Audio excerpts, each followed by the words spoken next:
गुरु रूप साध संगत जी, वाहिगुरु जी का खालसा, वाहिगुरु जी की फतेह। साध संगत जी, आप सबका बहुत बहुत शुक्राना है जितना प्यार आप दे रहे हो। पिछली बारी हमने एक पेंडिंग क्वेश्चन लिया था, उससे मिलते जुलते कुछ क्वेश्चंस और हैं। थोड़े सिमिलर हैं मगर थोड़ा अलग तरीके से पूछे गए हैं, तो अब की बारी वो भी इसी श्रृंखला में साथ लेकर के उनको भी एड्रेस करते हैं। पूछा है कि हम नाम जप क्या और कैसे करें ताकि वो सिर्फ ऊपरी राम राम या वाहिगुरु वाहिगुरु का जप ना रह जाए और मन भेदिया जाए, जैसे आपने पिछली बारी बताया था। हमें गुरबानी पढ़ना चाहिए, नितनेम करना चाहिए, शुरुआत में वाहिगुरु वाहिगुरु नाम जप करना चाहिए। इसके आगे क्या कि हम आगे बढ़ सकें। देखिए, जैसा मैंने एक बारी पहले भी एक सेशन में जिक्र किया था कि सारा खेल जो है वो अलग अलग अवस्था का है। यदि कोई नया नया शुरू कर रहा है, इस रास्ते पे बढ़ना शुरू कर रहा है अध्यात्म के, तो सबसे पहला स्टेप, जैसे केजी में एडमिशन होती है लाइनें खींचने के, तो पहला स्टेप तो यही है कि आपको नाम जप शुरू करना है। जिस भी नाम से आप परमेश्वर के, यदि आप गुरु ग्रंथ साहब को मान रहे हो तो वाहिगुरु वाहिगुरु वाहिगुरु वाहिगुरु का जप शुरू करो। मूल मंत्र का जप, एक ओंकार सतनाम करता पुरख निर्भव निर्वैर अकाल मूरत अजूनी साइभंग गुरु प्रसाद, यहाँ तक जाप करो। गुरबाणी का पाठ करो, नितनेम अपना संभालो। 5 बाणियाँ सुबह की, एक को सबसे पहले जपजी साहब, फिर जाप साहब, तब प्रसाद सवैये, चौपाई साहब और आनंद साहब का पूरा पाठ 40 की 40 पौड़ियाँ, ये सुबह की वाणियों में शामिल होता है। शाम के समय संध्या वेले रहरास साहब का पाठ और रात को सोते समय कीर्तन सोहेला साहब का पाठ। इससे अगर बीच में समय और मिल जाता है आपको तो एक पाठ सुखमनी साहब का भी कर लोगे तो उसका भी काफी फायदा मिलता है। ये नितनेम जो है आप संभालिए और पाठ कीजिए और शुरू कीजिए, क्योंकि सबसे पहली जो अवस्था है ना, जब आप कदम रखोगे तो सबसे जरूरी होता है कि जो ये मन है इसको लगाना, क्योंकि मन दुनिया में लगा हुआ है। अब उसको आप गुरबाणी की तरफ ले करके आओगे, अच्छे रास्ते की तरफ ले करके आओगे तो ये भागेगा। इसको पकड़ पकड़ के आपको वापस लाना पड़ेगा। ये बहुत देखा गया है कि शुरुआत में दिक्कत आती है कि मन में तरह तरह के ख्याल, तरह तरह की चीजें और बिना मतलब के फिक्र, बिना मतलब के अजीब अजीब से ख्याल आते हैं। अच्छे बुरे, कई बार तो बहुत बुरे बुरे ख्याल आने शुरू हो जाते हैं। गलत से गलत चीजें दिखनी शुरू होती हैं। मगर इसमें डरना नहीं चाहिए। महापुरुष कहा करते थे, जब एक चीज मैली है ना और आप गंदी जगह के ऊपर बाल्टी भर के पानी की फेंकते हो तो आपको क्या दिखता है? सबसे पहले आपको गंदगी दिखती है। तो यही समझो कि वो गंदगी, वो कीचड़ जो भी है, चाहे वो काम के रूप में दिख रहा है, चाहे क्रोध के रूप में दिख रहा है, कुछ भी दिख रहा है आपके अंदर से निकल रहा है, उसको जाने दो। उसको एड्रेस मत करो, उसको एक्नॉलेज मत करो, उसमें फंसो मत। वो गंदगी है, निकल रही है, निकल जाने दो, दृष्टा बन जाओ, उसको जाने दो। जहां आप उसके साथ इन्वॉल्व हो जाओगे, जहां आप उसके चक्कर में फंसोगे, वो जाती जाती रुक जाएगी और फिर आपको दोबारा से मेहनत करनी पड़ेगी। इसलिए उसको जाने दो। तो ये तो पहली चीज की अवस्था का है, अलग अलग समय तो अलग अलग रास्ते। अब जब आपका मन जमना शुरू हो गया, आप केजी से आगे बढ़े हो, तो फिर आपको नेक्स्ट लेवल पे मूव करना है। फिर आप इसको धीरे धीरे कसवट्टी पे डालना शुरू करो, देखना शुरू करो कि कहाँ पे हैं हम, क्या है और हमारे अंदर चल क्या रहा है। जो हम पढ़ रहे हैं हम उसको कहाँ तक अनुभव कर पा रहे हैं। आपने जैसे पूछा है ना कि क्या रास्ता है वाहिगुरु की प्राप्ति का, तो उसी से संबंधित यह है कि अगर वाहिगुरु की प्राप्ति करनी है तो आप सिर्फ नाम जप, सिर्फ नितनेम संभाल करके नहीं, अब आपको इसको अपने अंदर उतारना है, अपने आप को इस कसवट्टी के ऊपर रख करके, और नाप जोख करना है। कितना फॉलो कर पा रहा हूं, कहां तक पहुंच पा रहा हूं, मेरी गुरबाणी के लेवल के ऊपर मैं किस एग्जाम में पास हूं, किस एग्जाम में फेल हूं, और मैं क्या करूं कि मैं इस लेवल अप कर सकूं, इससे अगले लेवल पे पहुंच सकूं। ये आपको अपने अंदर सेल्फ एनालिसिस करना है, अपने अंदर समय समय पे उतर करके जांच करते रहना है, चेक करते रहना है, कसवट्टी पे नापते रहना है। ये सबसे जरूरी है। सिर्फ पढ़ने से नहीं, उसको मन में बेधेंगे तब जब पहले अंदर उसको चेक तो करेंगे। भगत कबीर जी का श्री गुरु ग्रंथ साहब में अंग 1158 राग भैरव के अंदर शब्द मिलता है। भगत कबीर जी कहते हैं, माथे तिलक हाथ माला बाना, लोगन राम खिलौना जाना। वो कह रहे हैं कि चिन्ह तो सारे कर लिए, माथे पे तिलक लगा लिया, हाथ में माला भी पकड़ ली और बाना भी पहन लिया, वस्त्र भी ऐसे धारण कर लिए, और ये धारण करके वो समझने लगे कि राम तो खिलौना है, वो परमपिता परमेश्वर तो खिलौना है। हमने पहरावा पहन लिया और हमने माथे पे तिलक लगा लिया, वेश पूरा धारण कर लिया, तो परमात्मा हमारा, मगर ऐसा कुछ भी नहीं है। और ये सिर्फ तिलक वालों के लिए नहीं, ये समझ लो, अगर आप चाहे आपने अमृत छक लिया, वेश धारण कर लिया,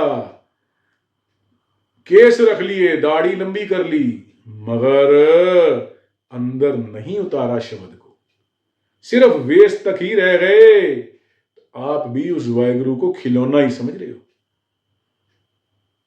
अगर आपने सिर पे टोपी रख ली, आपने तस्बीह हाथ में पकड़ लिया, आप अल्लाह अल्लाह कर रहे हो, तो आप अपने अल्लाह को खिलौना समझ रहे हो। बाबा बुल्ले शाह कहते हैं ना कि मक्के गया गल मुकदी नाई पावे, सो सो जुम्मे पढ़ाइए। गया गया गल मुकदी नाई पावे, सो सो पंड पढ़ाइए। गंगा गया गल मुकदी नाई पावे, सो सो डुबकिया लाइए। बुल्ले शाह गल ताइयों मुकदी जदों मैनू दिलों मुकाइए। सिर ते टोपी ते नीयत खोटी, लैना की टोपी सिर धर के, तस्बी फिरी पर दिल नहीं फिरिया, लैना की तस्बी दा फिर के। बुल्ले शाह जाग बिना दुध नईयों करदा, भावें लाल होवे कड़ कड़ के। जाग किवें लगेगी? जाग लगाने का पहले थोड़ा सा आपको संक्षेप में बता दूं। जब दही जमाई जाती है, दूध को गर्म किया जाता है और उसके बीच में दही का खट्टा, जो थोड़ा सा दही का पुरानी पड़ी रहती है, उसको ल्यूक वार्म करके, थोड़ा सा दूध को उबले हुए को ठंडा करके उसमें वो खट्टा डाला जाता है, उसको जाग कहते हैं। वो जब उसमें डाला जाता है और फिर उसको रखा जाता है पकने के लिए, फर्मेंट होने के लिए, तो तब जाके उसके अंदर दही जमती है। और अगर जाग नहीं डालोगे तो दही कैसे जमेगी? वही कि मन को बेदोगे नहीं, जब मन के अंदर इसको नहीं उतारोगे तो फिर अल्लाह अल्लाह करा हुआ भी बेकार है, फिर तस्बीह फिराई भी बेकार है, और टोपी रखी भी बेकार है, फिर जामा रखा भी बेकार है, पंज ककार पहने भी बेकार है, अगर आपने अंदर नहीं उतारा। जामा रखना बहुत जरूरी है। अब यहां पे इस चीज को गलत मत ले लेना। साबत सूरत दस्तार सिरा जरूरी है, पांचों ककार पहनने बहुत जरूरी है। अगर आप मुसलमान हो तो टोपी पहननी, नमाजें पढ़नी सब जरूरी है, मगर उसके साथ में मन में उतारो।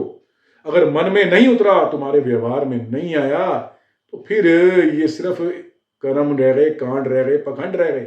आपने माला भी पहन ली, आपने तिलक भी लगा लिया, आपने वेश भी पहन लिया, फिर अभी कबीर जी कह रहे हैं, लोगन राम खिलौना जाना।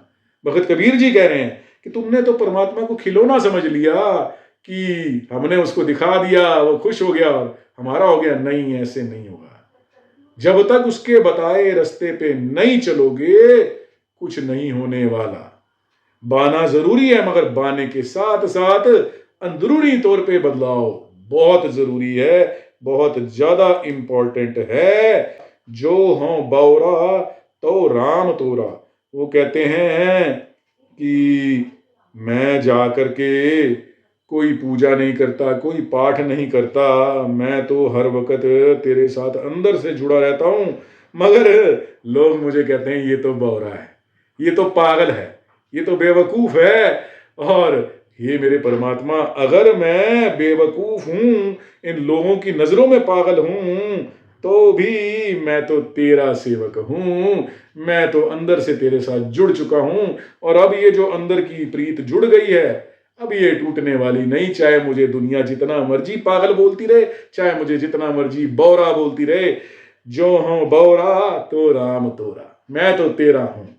अब तू देख ले तूने क्या कहलवाना है, दुनिया तो मुझे पागल कह रही है।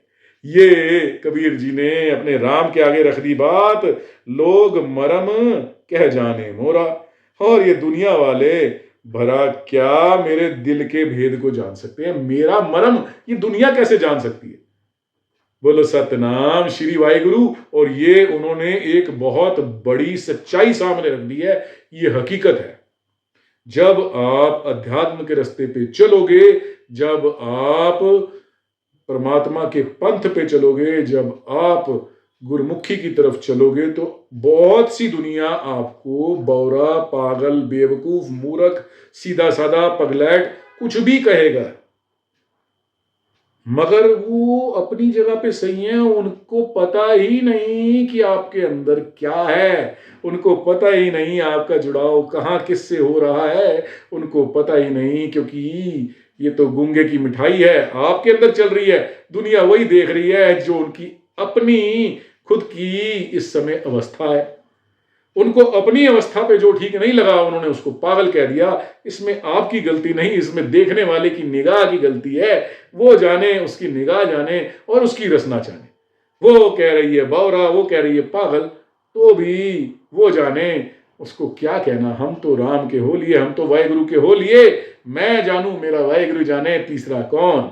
जो कहना है कहो। और ये कबीर जी की नहीं, कई भक्तों की वाणी में समय समय पर जो भगत है, उनकी अवस्था को देख करके दुनिया ने बौरा, दुनिया ने पागल, दुनिया ने पता नहीं क्या क्या कह करके उनको पुकारा है, क्योंकि दुनिया समझ ही नहीं पाई उस अवस्था को। दुनिया को उस अवस्था के बारे में मालूम नहीं था, और जिस चीज के बारे में मालूम नहीं उसको उन्होंने तिरस्कार किया, मजाक उड़ाया, मखौल उड़ाया।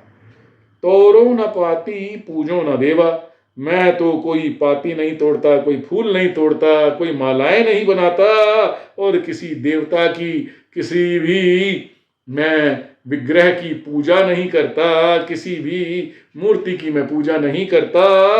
राम भगत बिन नह फल सेवा, क्योंकि मुझे पता है कि प्रभु की बंदगी के बिना, अंदर से परमात्मा से जुड़े बिना, हर वक्त उसके साथ चित्त लगाए बिना हर तरह की सेवा निष्फल है, व्यर्थ है, बेकार है। आप जितने मर्जी कर्म कांड कर लो, जितनी मर्जी दुनिया के आगे दिखावे कर लो, वो सब बेकार है जब तक अंदर से प्रभु से जुड़ाव नहीं, और जब तक अंदर में बदलाव नहीं।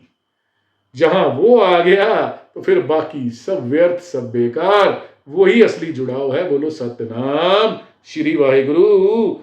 सतगुरु पूजो सदा सदा मनावो, और मैं अपने सतगुरु के आगे पूजा करता हूँ, उसी के आगे शीश निभाता हूँ, और सदा सदा मैं उसको मनाने की कोशिश करता रहता हूँ। अपने अंदर से उसके साथ जुड़ के उसी के आगे तिरले करता हूँ, उसी के आगे मिन्नतें करता हूँ। हे मेरे प्यारे, हे मेरे वाहिगुरु, तो टपै मुझ पे बख्शिश कर दे, मुझ पे रहमत कर दे। तू मेरा तो फिर दुनिया से क्या लेना देना। ऐसी सेव दरगह सुख पाओ, और इस तरह की सेवा करने से परमात्मा तुठ जाए, परमात्मा की नदर हो जाए, और परमात्मा की रहमत हो जाए, और मैं उसकी हजूरी में, दरगाह में उसके साथ जुड़ जाऊं, तो बस फिर सुख ही सुख और आनंद ही आनंद। फिर आनंद भया मेरी माए, सतगुरु मैं पाया, सतगुरता पाया सहज सेती। ये वाहिगुरु बख्शिश कर सहज आ जाए, मैं भी सहज के अवस्था में आ जाऊं, और सहज सेती मेरा सतगुरु मुझे मिल जाए। उन मन बजियां वाधाइयां, फिर मन में बधाइयां बजे। बोलो सतनाम श्री वाहिगुरु। लोग कहें कबीर बौराना, और जो दुनिया है वो कहती है कि कबीर तो बौरा गया, कबीर तो पागल हो गया, कबीर तो बिल्कुल ही मूर्ख हो गया है। वो किसी तरह का कोई धार्मिक चिन्ह धारण नहीं करता, किसी तरह का वेश धारण नहीं करता, ना ही फूल अर्पण करता है, ना ही अलग अलग तरह से दिए वगैरह जला करके जो पूजा पाठ किया जाता है वो सब भेंट करता है, ना ही ये मंदिर जाता है, ना ही ये किसी धार्मिक स्थल पे जाता है। कबीर का मरम राम पहचाना, और जो सबसे जरूरी है कि कबीर के दिल का भेद, उसका मरम जो है, उसके मन की अवस्था जो है, वो उसके राम ने, उसके परम पिता परमेश्वर ने पहचान ली है। अब दुनिया चाहे जो मर्जी कहती फिरे, बस कबीर तो अपने राम के साथ रमा हुआ है, हर वक्त उसके साथ जुड़ा हुआ है। कबीर को कोई फर्क नहीं पड़ता कोई क्या कह रहा है, कोई क्यों कह रहा है। कबीर इस फालतू के विषय विवाद में पड़ना ही नहीं चाहता। बोलो सतनाम श्री वाहिगुरु। उसको तो अपना रास्ता दिख रहा है और वो उसी में लगे रहना चाहता है। साध संगत जी, बहुत बड़ी, बहुत उच्ची अवस्था है। वाहिगुरु के आगे अरदास करो, जोदड़ी करो, बेनती करो, ढह पाओ, अंदर से जुड़ने का प्रयास करो। अगर आपका मन जुड़ना शुरू हो गया है, अगर वाहिगुरु वाहिगुरु वाहिगुरु चलना शुरू हो गया है, अगर नितनेम पूरा हो रहा है, अमृत वेला संभाला जा रहा है, और अगर आप मूल मंत्र का पाठ, नाम सिमरन, गुरबाणी का पाठ करने लग पड़े हो, तो यहीं पे मत रुको, अब आगे बढ़ो।